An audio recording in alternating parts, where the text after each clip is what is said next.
Hi, everybody. Welcome back to dinanddaf. This is Elana Stein Hain, and I am looking forward to thinking about ribit with you. Interest, taking interest, or better yet, not taking interest. These next 2 weeks, we're going to be learning about the Isser of ribit. This week, reasons behind it, and next week, heteriska, the legal circumvention around it.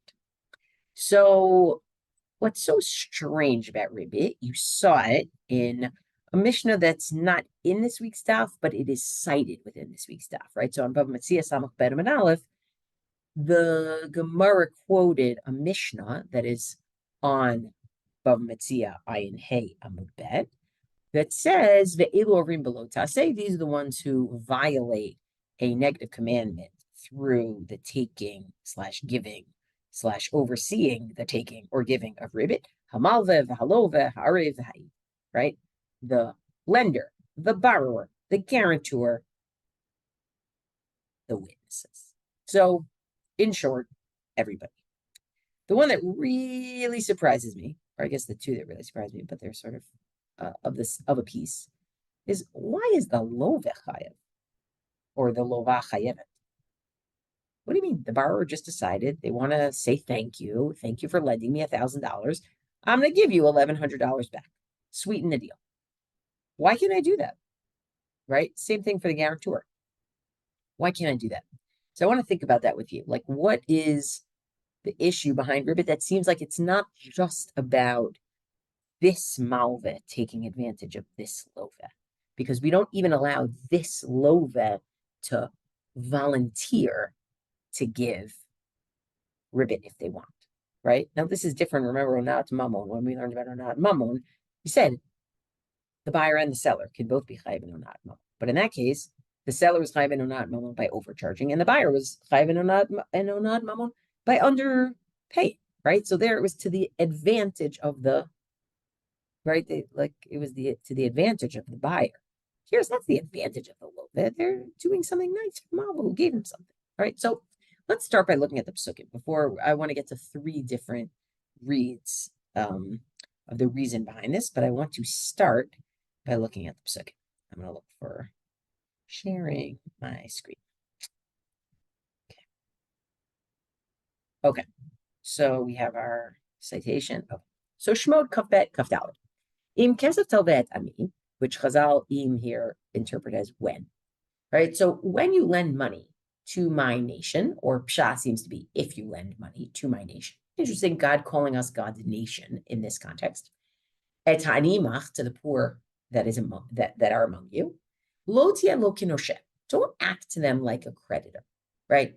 Lo tisimun alav neshech, meaning don't take interest from them, right? So it's interesting. First of all, the person being described as getting a loan isn't described as like a business transaction as much as it's described as like it's stuck, right? Like somebody's poor, you're giving them money and you're going to get the money back, but don't take extra, right? So that's sort of the way it's expressed is you're giving something to an ani, you're giving something to someone who's poor, right?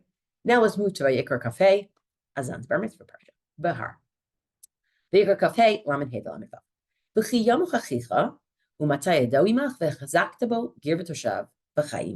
right? So your kinsfolk is down on their luck. Help them out. I think it's interesting. Let them live with you. Also sounds like pretty basic, bare necessities kinds of things, right? I also want to point out the word imach is here again, right? We have like im kesef talvet. There's like a relationship thing going on, right? Im kesef talvet ami in shmot kavbet.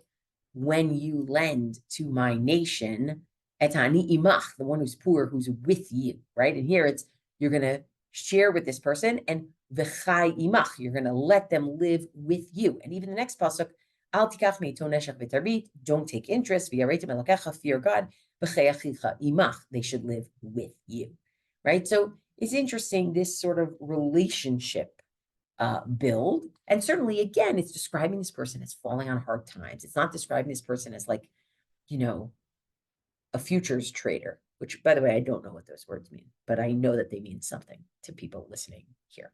Okay. So that's Vayikra Cafe.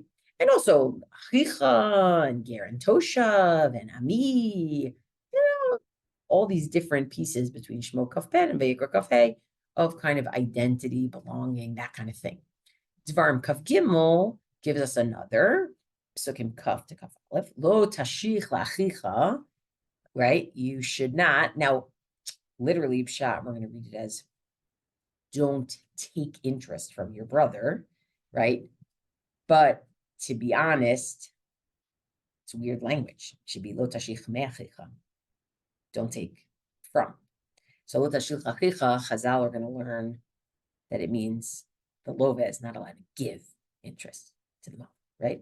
So neshach kesef, neshach ovcha, whether we're talking about through money or through food, neshach kol davar asher yishach, anything that could be used as interest. Instead, lanachuri tashich. Take interest from the non-Jew. That's already interesting, right? No pun intended. Interesting, right? That's already interesting because it's achicha, don't. Ger v'toshav, don't. Nachri, do, right? But ulachicha lo tashich, not to your brother, not to your kin. Leman yivrach Hashem elokecha, so that God will bless you. B'chol mishlach yadecha. That's interesting also. God's going to give you some special blessing because you lend money not on interest, right? In the land that you are coming to possess, right? So interesting. We notice all these little things, relational pieces. Ami, achicha, but to the nachri you do. So there's like a lot here. The idea that this person is an ani, the idea that this person, needs chayim. It's kind of basic, like bare bones, necessity kind of thing. All of that is going to come into play in the three different explanations of the Isser of Ribit. So I want to thank Rabbi Daniel Feldman, whose book, The Letter and Spirit, I think, came out the same month as mine, Circumventing the Law, both of them on legal loopholes in Chazal. His book is much more Halakha l'maaseh, and he had great marmakomot, both about heteriska and ribit, and I got some of them from him. Okay, so the first approach is the Sefer HaChinuch Mitzvah Samech Chet. So the Sefer HaChinuch, medieval, written anonymously. The way he puts this Isser is he doesn't put it as the malveh can't take from the loveh, or the loveh can't take from the malveh. He puts it as something much more general. It says, Shalom nashit yad bin loveh l'malveh b'ribit. That we don't help interest pass between a loveh and a malveh, which means it's not even just the malveh and the loveh who are chayav, but there's other people too. So in the section where he always explains the reasons, Mishar Shea mitzvah, the roots of this mitzvah, the reasons for this mitzvah, God wants good society among the Jewish people. Therefore, God said, I want you to get rid of this possible obstacle that could be in your path. What's the possible obstacle? So that one person doesn't end up consuming someone else's wealth, so that other person doesn't even realize it. And then suddenly they're missing all their stuff, right? That would be the effect of people continuously taking ribit from people they lend to. Over time, they end up taking everything from the other person. Right? That's what he's taking. That's the way he's understanding it. It's a societal issue. It's not just this malva and this lova. It's societally, we don't want a malva getting the stuff from the lova's house without there being like a clear decision to give it, or that clear, like, I don't know how to say it, a clear decision to give it. Of course, if there's ribit, it's a clear decision, but there's something a little bit less conscious, it seems, in the loss that's experienced by the lova, right? This is the way ribit works, and it's known. And that's why it's called neshech, taking a bite, right? Like a consumption. And by making sure that the arev, the guarantor, and the sofer, the scribe, and the witnesses also don't participate in this, other people won't do it either, right? So we want to impact as large a sphere of influence as possible, because what we're talking about here is keeping people from doing this in society. We don't want this done. It's not just person A and person B, malva A and lova B. It is any any people who are doing a loan. And in order to stop that, we need to cut it off at its roots, right? The Yetzer Prateh Bava Metzia, you can look about Metzia if you want to know more, or in Yoredea Kuf Samach. So that's the first reason. We don't want people sort of stealthily taking each other's wealth. And it's something where it's a societal concern and not just a concern between two particular people. That's one take. And that's why so many people are chayav in it. The Ramban has a different take, right? So the Ramban, by the way, it's interesting. I would say that the Sefer HaChinuch, his notion that the beneficent God who, wants Yishuv Amo, to me sounds like it's pulling from Shmot Kaf Bet, right? In Kesef Talveh et Ami, right? If you give money or when you give money to my nation, right? It sounds like it's something that God's saying, I'm trying to create a good situation for my people, right? The Ramban says something different. The Ramban says it's actually less about, God trying to create a good society for God's people by making sure that there's no like stealthy taking of each other's stuff or less conscious taking of each other's stuff. Ramban says actually the reason why is because halva, a loan between Jews, is tzedakah. It's chesed. It's not a business transaction. And therefore, no one's allowed to do it. Lov is not allowed to do it. The Malv is not allowed to do it. So this lo tashich lachicha, this is the Ramban on Dvarim Kaf Gimel, where we said lo tashich lachicha, you could shot-wise just explain it as you can't take neshech from your brother, but also pshat-wise, you have a little bit of a problem with the word le, the preposition le. It should be may. So Chazal read it as lo tashich lachicha, you should not give as a love or as a lova, you should not give to the malveh or the malva, yes. Neshech says gamzo mitzvah mevoeret. This is already a mitzvah that we know from Vayikra Kaf Hey. But what's added here? Yosif bekan azara gamlu love, right? It's adding here that there's also a lo ta'aseh for the borrower. Masha'ein kein b'chol dinei mammonot, which is actually not the case in general in dinei mammonot in monetary matters. She'im ratzahu lizok b'nechasav rashai, a person who wants to, harm their own possessions, meaning a person who wants to give away their own possessions, harm their own possessions, whatever, they're allowed to do that. But because of the regilut of the regularity of this sin, the lova is also warned against doing this. And at the same time, we're told that you're allowed to take ribit from someone who's not Jewish. That's also different. That's not something where you're never allowed to steal from someone who's not Jewish. Like the Gemara in Bava Kama says, you're not allowed to steal from someone who's not Jewish. So what's the deal? Meaning ribit seems a little bit different, right? Lovas chayav in it. Also, you're allowed to do it to a non-Jew. So what's the deal?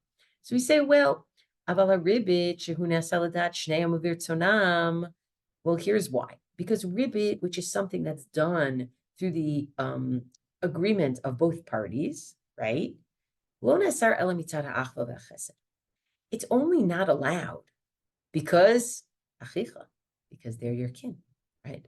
Because of a sense of fraternity, sense of sorority, a sense of kindness. We know we have to, right? You have to treat your fellow Jew as you would want to be treated, right? And also it says that's really about Shemitah, but still, when you are going to give a loan, you should not be thinking something ill. It should be achva and chesed. And by the way, that's also why the pasuk says, "L'man yirach Hashem Elokecha." God should, in order for God to bless you. That's what it says in Dvarim Kaf Gimel, Kaf Aleph, I think. Ki chesed v'rachamim yaseh machiv, because a person will be doing chesed and rachamim kasher yalvenu b'lo ribit, when they lend money not on interest. And God will consider, it will be considered for that person, for that malveh, for that malveit, I don't know how people would say it, right, as tzedakah. And by the way, similar, Shemitah cancellation of loans is also about chesed among your family, among the Jewish people. L'kach ne'amar, l'kach amar. That's why also with Shemitah, with Shemitah ksafim, with canceling loans, the Torah says at Tanach goes. You actually can, and maybe should, right? You actually are going to collect loans from those who are not Jewish. Not because it's bad to collect a loan, right? It's appropriate to collect a loan. But within the Jewish family, meaning within the Jewish people, there is an intra-Jewish ethic that essentially says when you give a loan, you got to consider it to be like, right? So he says more, but I think that's really beautiful. It's a little bit different, right? The Ramban is saying, why is it that nobody's allowed to give ribit, nobody's allowed to take ribit, nobody's allowed to be involved in ribit? Because loans are supposed to be tzedakah when it's Jew to Jew, right? It could be a business transaction when it's outside the Jewish community. But inside the Jewish community, there's an intra-Jewish ethic. Beautiful. So that's a second reason, right? So our first reason, suggested by the Sefer Chinuch, is God wants a society for the Jewish people to be a society in which you don't have a lova losing their money before they know it. Their stuff is gone.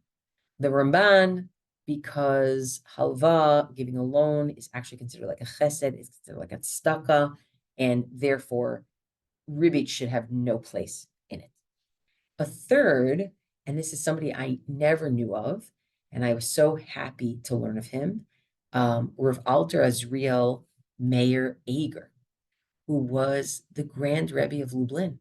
He was born in 1873, and he was murdered in Warsaw during the Shoah in 1941. And he has his own read, his own explanation. And I actually, I gave you a link. I linked his Takanat Rabim, which is a volume about ribit. I linked to it for HebrewBooks.org for anybody who's curious and wants to learn a little bit more. I always think that especially some of these amazing Talmidei Chachamim who perished in the Shoah, it's just, especially in the modern Orthodox community or other Jewish communities, we don't know a lot about them. So it's nice to learn his Torah, right? So in his intro to that book, he says something amazing.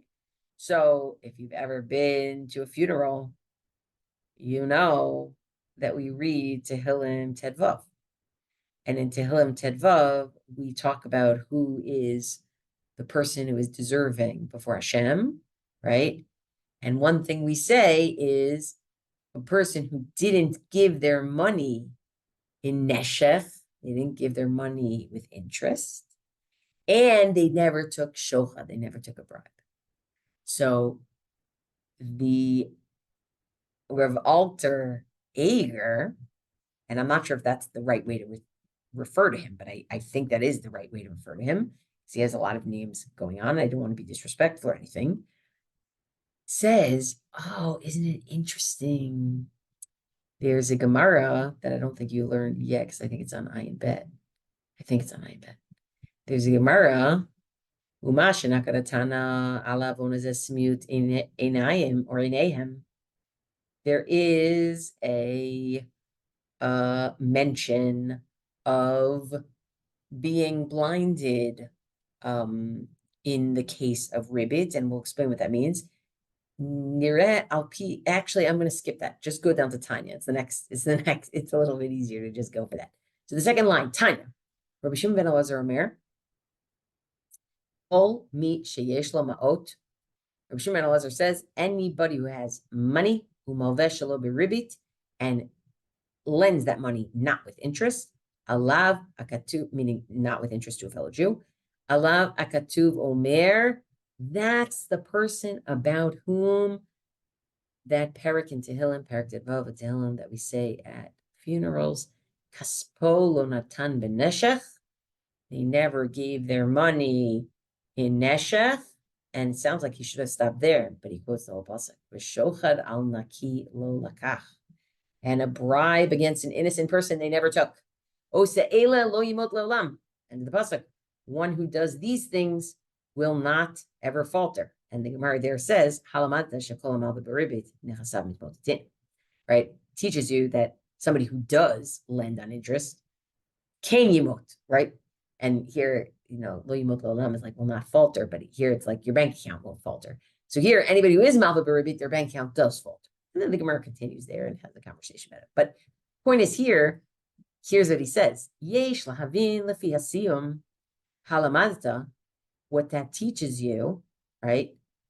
He says the end where the Gemara says this teaches you that anybody who's malva on ribit, their stuff falters, right? Their finances falter.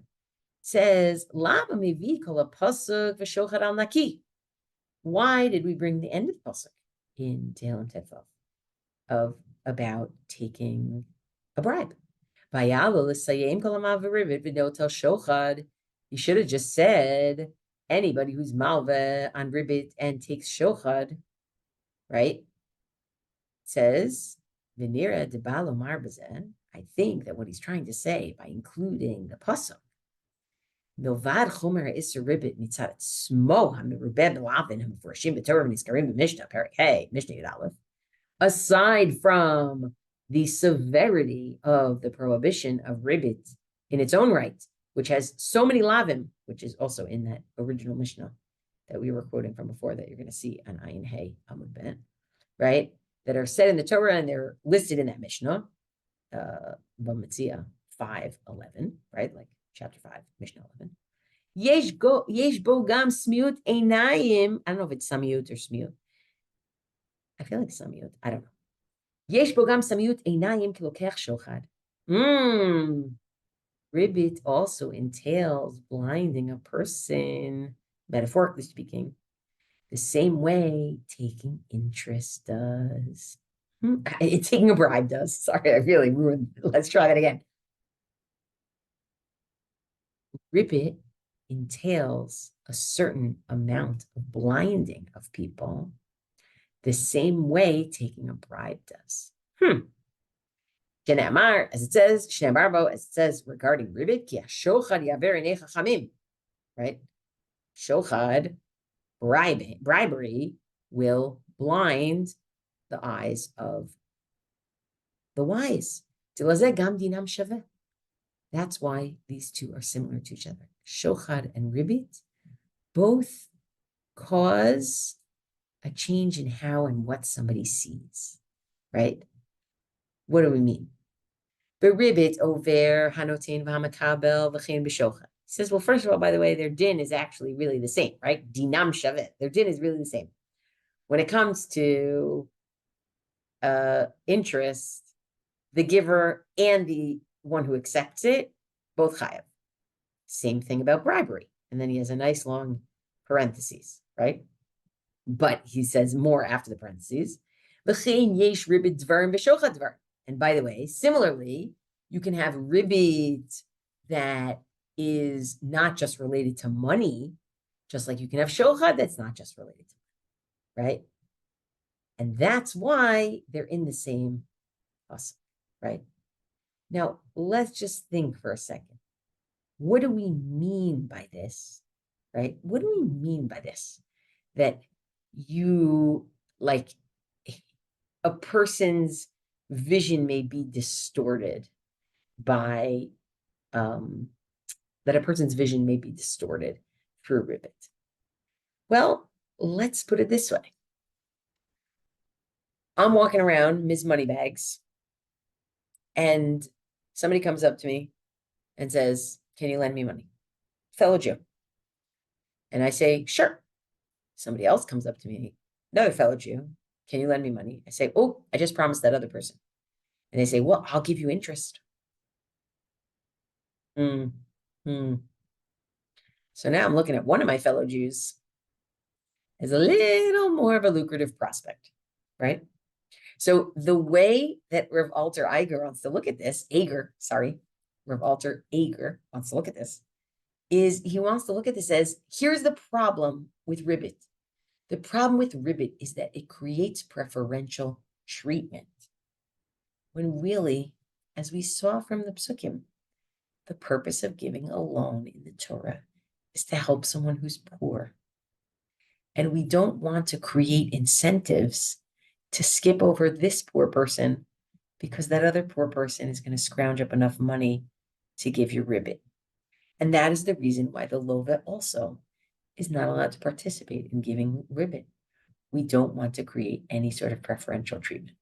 So I love all three of these reasons, right? The Sefer HaChinuch's reason of we want to create a society where people aren't sort of slowly but surely losing their money. The Ramban, halva is supposed to be chesed and staka. And Rav Alter Eiger, that we don't want to create preferential treatment for some lovim and not for others. But I think I like Rav Eiger's the best because it's so creative, right? Like, let's start comparing it, right? I started by comparing to ona'at mammon, and he's like, compare it to shochet. It's actually a really good comparison, right? It's when you think about it, it's actually a really good comparison.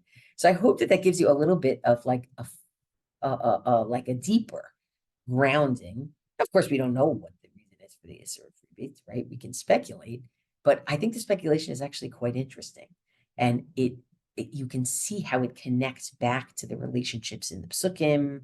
You can see how it connects back to like a sense of basic dire needs that people are looking for.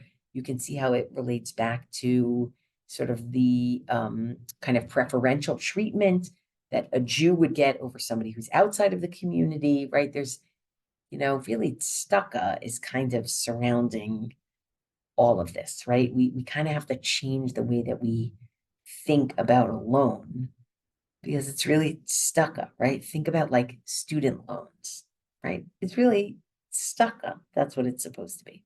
So next week, Bezrat Hashem, Heteriska. In the meantime, don't forget to count the Omer. Be well, everybody.